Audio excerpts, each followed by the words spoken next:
ጠዋት 1 ሰዓት ተኩል አዲስ አበባ ውስጥ ከእንቅልፋችሁ ተነስታችሁ ስልካችሁን አንስታችሁ የሆነ የተፈጠረ ነገር አለ። ቴሌግራም የለም፣ ዋትሳፕ የለም፣ እንዲሁም ቲክቶክ ሪፍሬሽ አረጋችሁ የለም። ዳታችሁን ቼክ አረጋችሁ ቴሌ መጀመሪያ ቴሌ ደግሞ ከዛ ውጪ ትወጣላችሁ። ውጪ ወጣችሁ ስታዩ ማንም ሞባይል ባንኪንግ እየተጠቀመ አይደል፣ በቴሌ ብርም ይከፍል የለም። ከዛ ማሰብ ትጀምራላችሁ። ኢንተርኔት የለም ስለሆነ አይደል፣ በቃ የለም ሄዷል ለ24 ሰዓት እና ቀጣይ የሚፈጠረው ነገር ሁሉንም ነገር ይቀየራል። በዚህ ቪዲዮ ሙሉ ቀን ያለ ኢንተርኔት እንውላለን እና ቀኑን በአራት ሞመንቶችን ከፍለዋል። ጠዋት፣ ከሰዓት፣ ማታና ሌሊት። እናም በመጨረሻ ኢንተርኔት በጣም ያን ያህል ያስፈልገናል ወይስ አያስፈልገንም የሚለውን ነገር ራሳችሁ ተወስናል። ወደ ጠዋት ተነስታችሁ ከቤታችሁ ወጥታችሁ ስትሄዱ ማንም ስክሮል እያረጋረ፣ ሌላ ጊዜ በምትሄዱበት ጊዜ ቢያንስ አንድ ሰው ስልኩን እየጎረጎረ ታያላችሁ መንገድ። ዛሬ ግን የለም። ሰዎች እያወሩ ነው። ኢንተርኔት ይሰራል፣ ኧረ አይሰራም፣ ቢያንተስ እየተባባላል። ሁሉም ሰው የሆነ ነገር ዳውንሎድ ለማድረግ ይሞክራል፣ ግን የለም፣ አይሰራም። ፍሪላንሰሮች ፒሲያቸውን ይከፍታሉ፣ የለም። ስለዚህ ስራ የለም እና ኢንካምም የለም። ኢሜይላቸውን ለማየት ይሞክራሉ፣ ግን ኢንተርኔት የለም። በአንድ ሰዓት ውስጥ ሰዎች ማሰብ ይጀምራሉ።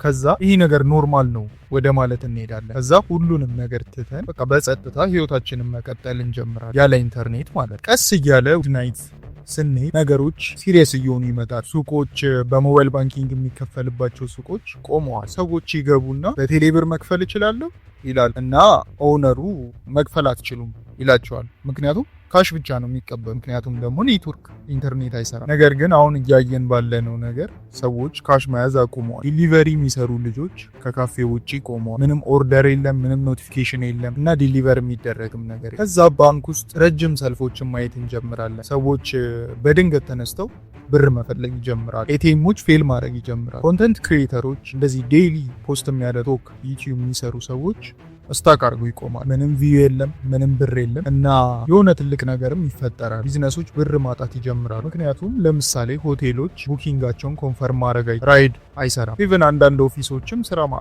መስራት ያቆማሉ፣ ስራ መስራት ያቀታል። ከዛ አገሪቷ ወደ ዝግታ ትመለሳል። አሁን ወደ ከሰዓት እየተቃረብን ወደ 9 ሰዓት አካባቢ የሆነ ደስ የሚል ነገር መፈጠር ይጀምራል። ሰዎች አዳብት ማድረግ ይጀምራሉ ከዚህ ነገር ጋር እና ሾፕ ኦነሮች መሳቢያቸው ውስጥ ያስቀመጡትን ኖትቡክ ማውጣት ይጀምራል እና ትራንዛክሽኖችን ማኑዋሊ መጻፍ ይጀምራል። ራይድ የሚሰሩ የነበሩ ድራይቨሮች ወደ ሰልፍ ተመልሰው ያለ ሲስተም መንቀሳቀስ ይጀምራሉ። ጂፒኤስ የለም። ዝም ብሎ በቃ በኤክስፒሪየንስ መንገድ መንዳት ይጀምራል። ኦንላይን ላይ ቻት የምታደርጉ የነበራችሁ በአካል ተገናኝታችሁ ማውራት ትጀምራላችሁ። ህፃን ልጆች በተለይ በአሁኑ ሰዓት ሞባይል ጌም ላይ እና ቲክቶክ ላይ ተጠምደው የነበሩ አሁን ወደ ውጭ ወጥተው ኳስ መጫወት ይጀምራል። ለወራት ሳያወሩ የቆዩ ጎረቤታሞች እና ቤተሰቦች ማውራት ይጀምራሉ። ግን ከኢንተርኔት በፊት እኮ ይሄ ነገር ኖርማል ነበር ማለት እንጀምራለን እና ሰዎች የበፊት ህይወታቸውን ማስታወስ ይጀምራሉ። ከኢንተርኔት ውጭ የነበረ ዝግ ያለው ከዛ ጸጥታ የነበረ አሁን ወደ ማታ ተቃርበናል። ኦልሞስት 2 ሰዓት ከተማው የተለየ ሆኖ መታየት ይጀምራል። ማንም ሰው ስክሮል እያደረገ አይደለም አልጋው ላይ እና